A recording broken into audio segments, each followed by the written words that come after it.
Wonkie's Place. Let's talk about it.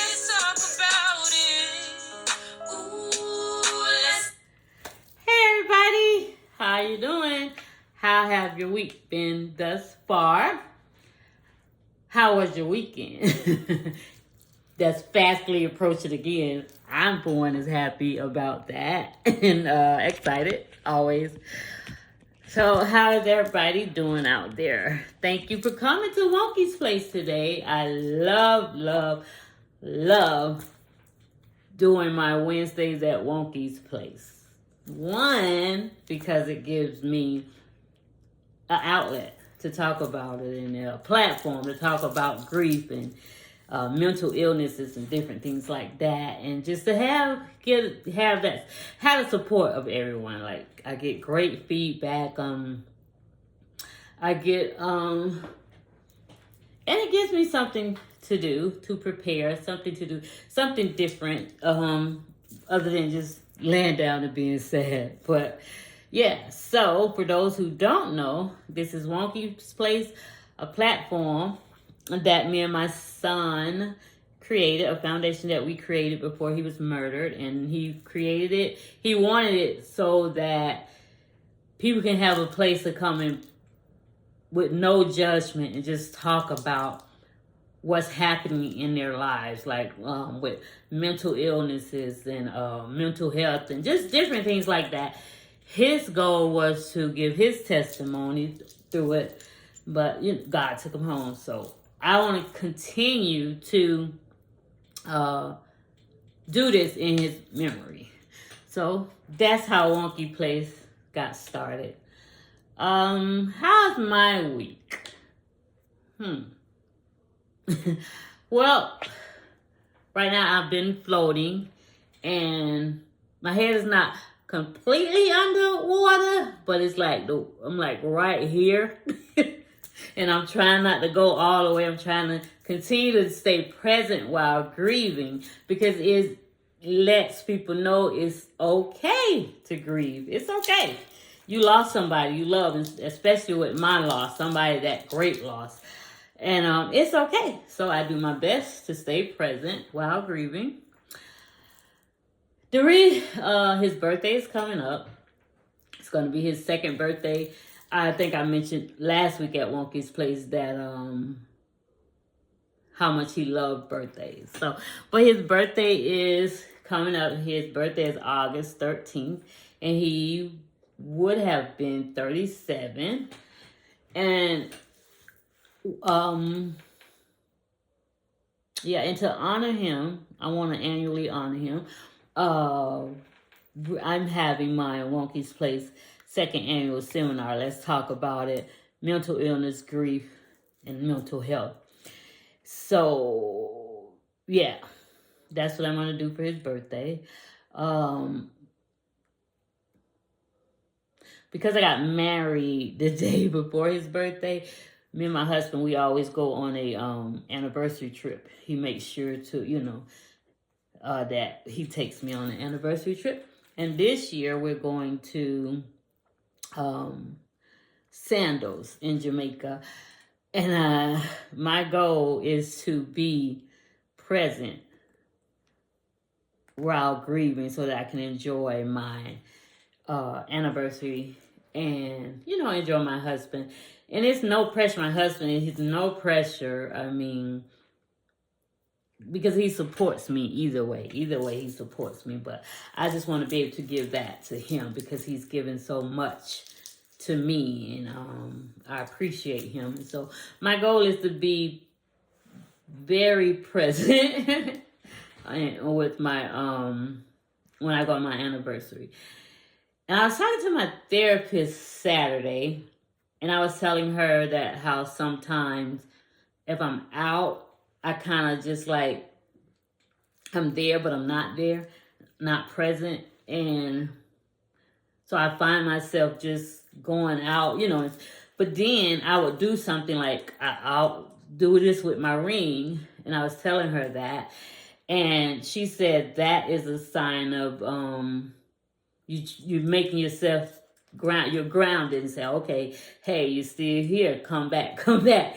And so that's what I do. If I find myself about to go off away, I start, playing with my ring. Or like when I'm in church, I'm listening, but in order to stay present, I'm just like on my phone, making sure, like I'm taking notes. I'm playing my game, something that can keep me saying, okay, you're here. You know what I mean? Like, you're here. Do something. You're here. It's just being grounded. And so that has helped me out a lot when I go out, because before I understood what was happening to me, I used to just be like, okay, I'm ready to go. Like, I can't do it. Like, I think, like, the most I could do is like 2 hours. I could probably give you, and that's just estimate of that. And so learning to do different techniques to bring me back in where I'm at, to be present.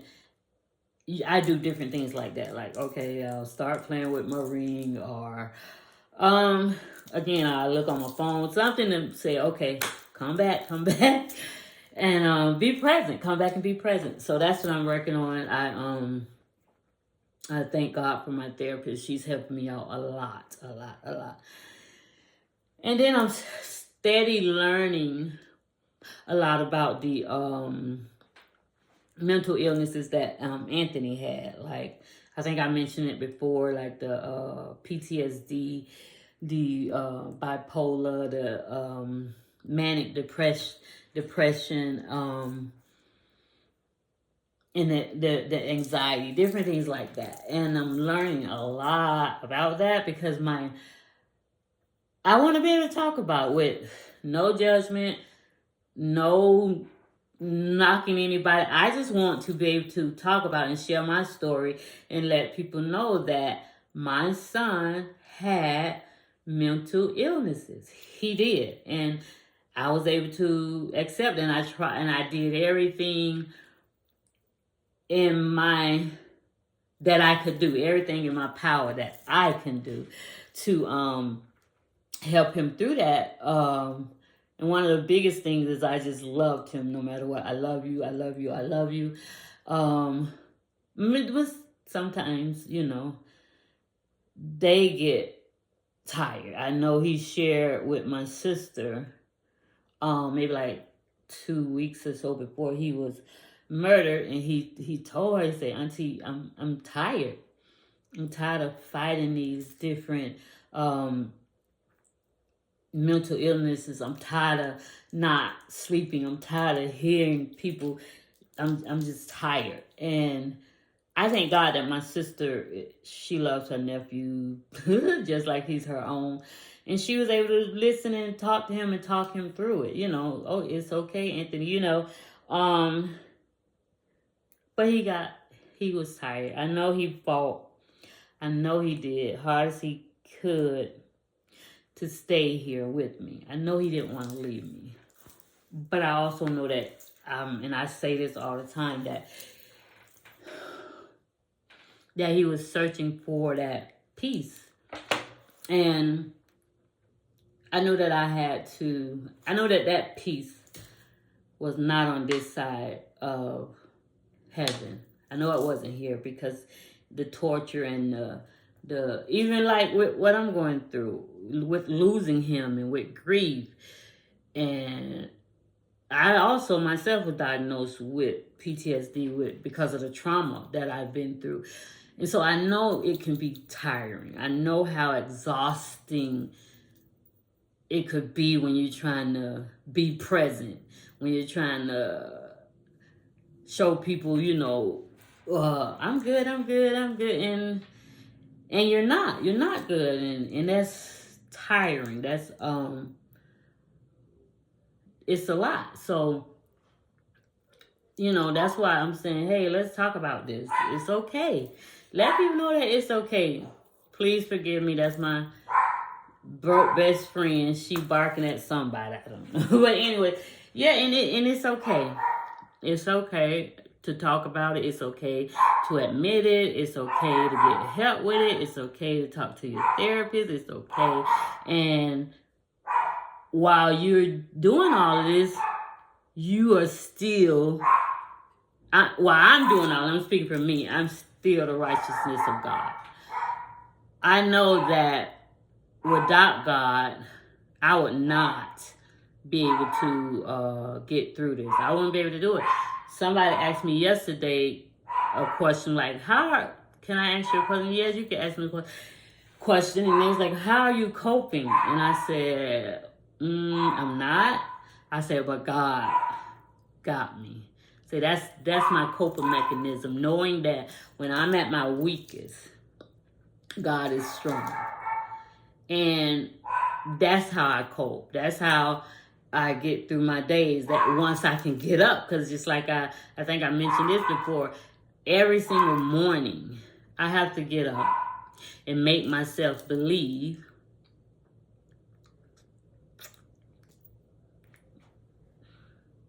that I could live without my son.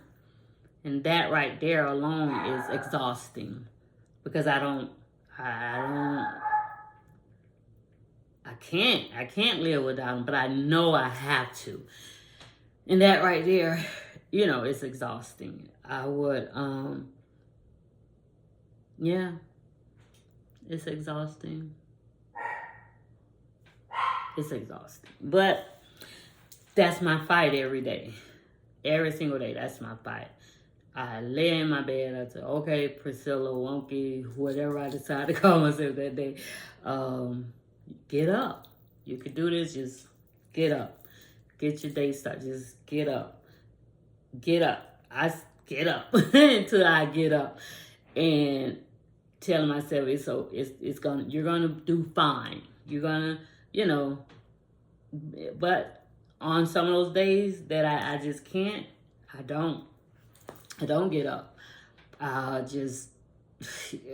can't, and that's okay as well, because you have to take care of you. You have to take care of you. And I know a lot of people always say, well, I can't even imagine how you feeling, and you can't. And that's, if you haven't been through it, it's real hard to try to help somebody else through it. The best way I find to help, this is for me talking, that's people helping me through it, is just allowing me to go through it, allowing me to grieve, allowing me to, okay, today I just don't want to do anything, allowing me to, cry if I need to. So, because grief doesn't stop until it's finished. And that's that. It doesn't stop until it's finished. And yeah, so here I am, being present as much as I can, when I can. And when I can't, I don't try to force it. And it does, because it's not going to last long. So once again, always thank you all for coming to Wonkie's Place on Wednesdays. My love, my joy, my reason, my son. Mommy miss you, and I love you. Bye.